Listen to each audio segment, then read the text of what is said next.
Assalamu alaikum viewers. My name is Mohammad Waleed Waheed Chaudhry and I am the advocate of the High Courts of Pakistan and a partner at Khatana's Law Chamber. I would like to thank MM Talks for inviting me over to discuss an issue जो हमारी society में बहुत ज़्यादा आजकल लोगों को face करना पड़ रहा है एक इशू, और वो ये है कि अक्सर औकात लोगों के ऊपर फ़ेक FIRs की जाती हैं कुछ ज़ाती रंजिश के ऊपर, जिसका लोगों को पता नहीं होता और लोग उसकी बाद के जो आफ्टर इफ़ेक्ट्स हैं वो फेस करते हैं।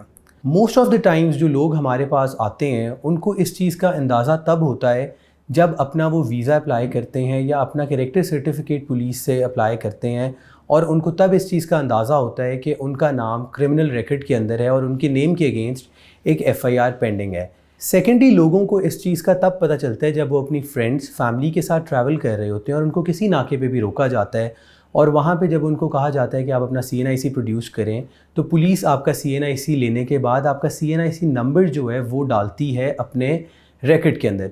वहाँ पे पुलिस को पता चल जाता है कि इस बंदे के नाम के अगेंस्ट एक FIR है। अब ये बंदा प्रोक्लेम्ड ऑफेंडर है या नहीं है, दैट इज़ द पॉइंट जहाँ पे बंदे को भी तब पता चलता है कि मेरे नेम के अगेंस्ट एक FIR चल रही है या फिर मैं एक प्रोक्लेम्ड ऑफेंडर हूँ। अब अगर तो वो बेलेबल हो तो फिर तो पुलिस जो है आपको इतना इख्तियार दे देती है कि आप जाएं एक लॉयर हायर करें और जाके अपनी प्री अरेस्ट बेल कराएं। लेकिन जब कोई नॉन बेलेबल ऑफेंस आपकी FIR में होता है तो उस औकात में जब आपको किसी नाके पे रोका जाता है तो उसी टाइम पे पुलिस के पास ये डिस्क्रेशन होता है कि वो आपको उसी टाइम अरेस्ट कर ले।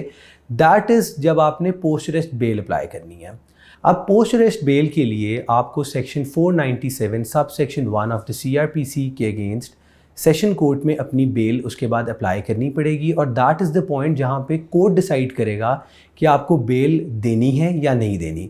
अब अगर आप प्री अरेस्ट बेल अप्लाई करते हैं तो आपने सेक्शन 498 के अगेंस्ट प्री अरेस्ट बेल भी सेशन कोर्ट में थ्रू अ लॉयर अप्लाई करनी है। अब वो भी दैट इज़ द पॉइंट जहाँ पे आपका जज डिसाइड करेगा कि क्या आपको बेल देनी है या नहीं देनी। अब हम मेजॉरिटी टाइम्स पे क्या देखते हैं, हमारी आम आवाम जो है वो 497 के अगेंस्ट और 498 के अगेंस्ट अपनी पोस्ट अरेस्ट और प्री अरेस्ट बेल अप्लाई करते हैं, उनको बेल मिल जाती है। बेल जब ग्रांट हो जाती है तो majority of the people think कि दैट्स इट और इधर हमारा काम ख़त्म हो गया है, but that is not like it. आपको उसके बाद प्रॉपर ट्रायल ज्वाइन करना पड़ता है, जो मैजिस्ट्रेट कोर्ट या फिर सेशन कोर्ट में आपको जाके अपना ट्रायल फेस करना पड़ता है। इस चीज़ का लोगों को नहीं पता चलता। जब आप मैजिस्ट्रेट कोर्ट में अपने ट्रायल के लिए नहीं पेश होते तब कोर्ट आपको as a proclaimed offender declare कर देता है, जिसको आम अल्फाज में इश्तिहारी कहा जाता है।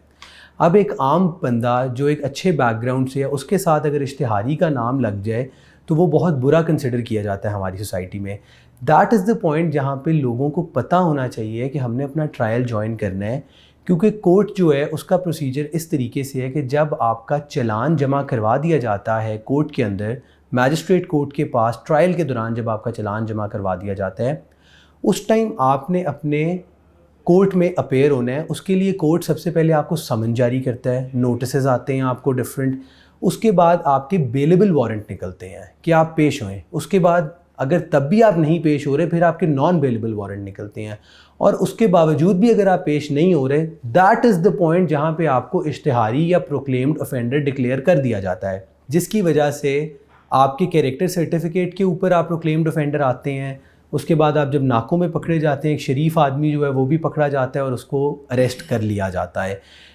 Pre arrest bell and post arrest bell is not the only remedy जो आपने लेनी है एक केस से अपने आप को बरी करने के लिए। आपको प्रॉपर ट्रायल ज्वाइन करना पड़ता है, आपको प्रॉपर एक्विटल लेना पड़ता है। अगर आपका चालान कोर्ट में जमा नहीं हुआ तब आपके पास article 199 of the constitution of Pakistan के मुताबिक आपके पास ये अथॉरिटी है कि आप रिट करें कॉशमेंट ऑफ FIR की। अगर आपका चालान ट्रायल कोर्ट में तब तक नहीं गया तो आपको हाई कोर्ट कॉशमेंट ऑफ FIR के ऊपर ही, अगर उसके ग्राउंड्स और अगर आपके केस की चीज़ें बताती हैं कि आपके ऊपर एक फ़ेक FIR हुई है या आपके ऊपर जो FIR हुई है वो एक इस तरह की FIR नहीं है जिस पे आपको प्रोक्लेम्ड ऑफेंडर डिक्लेयर किया जाए, या नाजायज़ आपके ऊपर FIR हुई है, तो कोर्ट आपकी FIR को कॉश कर देता है। दैट इज़ द पॉइंट जहाँ पे आपका बिल्कुल रिकॉर्ड ख़त्म हो जाता है। जब एक एफआईआर पुलिस दर्ज कर लेती है तो पुलिस बाउंड है कि पुलिस विद इन 14 डेज़ चलान जो है मैजिस्ट्रेट कोर्ट में पेश करे। उसमें प्लस 3 डेज़ का उनको ग्रेस पीरियड ज़रूर दे दिया जाता है। बट हमारे यहाँ ऐसे होता है कि 2-2, 3-3 साल पुरानी एफआईआर्स होती हैं जिनका चलान 2 या 3 साल बाद जो है कोर्ट में पेश किया जाता है। दैट इज़ द पॉइंट जब एक इंसान जिसने एफआईआर जिसके ऊपर हुई थी उसने अपनी बेल अप्लाई कर दी, बेल उसको मिल गई, वो सुकून से अपने घर पे बैठा होता है और वहाँ पे उसको एकदम पता चलता है कि आप प्रोक्लेम्ड ऑफेंडर डिक्लेयर कर दिए गए हैं कोर्ट से, क्योंकि 3 साल बाद आपका चलान पेश हुआ है, आपने अपने समन्स होने के बावजूद आप पेश नहीं हुए वहाँ पे और कोर्ट ने आपको प्रोक्लेम्ड ऑफेंडर डिक्लेयर कर दिया है गया है। तो पुलिस को चाहिए है कि वो अपनी ड्यूटी सही तरीके से अंजाम दे और 14 + 3 डेज़ के अंदर अंदर चलान जमा करवाए ताकि एक ले पर्सन को किसी किस्म का कोई भी इशू फेस ना करना पड़े। अगर आपका चलान पुलिस कोर्ट में पेश कर देती है तो फिर अगर तो डिस्ट्रिक्ट कोर्ट है या मैजिस्ट्रेट कोर्ट है तो आपने सेक्शन 249A ऑफ CRPC के अगेंस्ट एक एप्लीकेशन देनी है फॉर एक्विटल। वो जो आपकी एप्लीकेशन है वो एप्लीकेशन 2 ग्राउंड्स पे होती है। एक तो कन्विक्शन का कोई चांस ना हो या फिर ग्राउंडलेस चार्ज हो। दैट इज़ द पॉइंट जहाँ पे कोर्ट आपको 249A के अगेंस्ट एक्विट कर देता है। दैट इज़ द पॉइंट जहाँ पे आपका रिकॉर्ड ख़त्म होता है।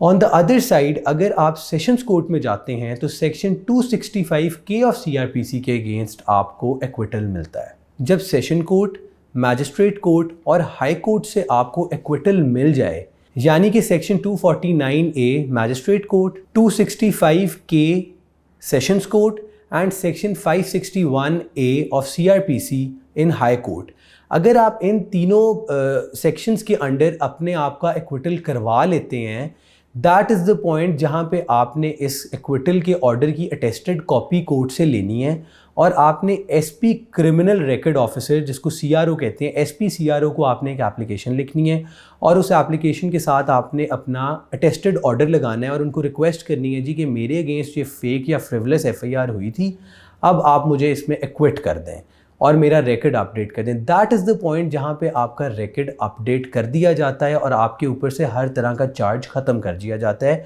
और वहाँ पे क्लियरली लिखा होता है कि कोई चार्ज नहीं है और आप एक्विटेड हैं। दैट इज़ द पॉइंट जहाँ पे ना तो आपको किसी नाके पे रोका जाएगा दोबारा, ना आपका क्रिमिनल रिकॉर्ड के अंदर आएगा, आपके वीज़ास के अंदर भी कोई प्रॉब्लम नहीं आएगी।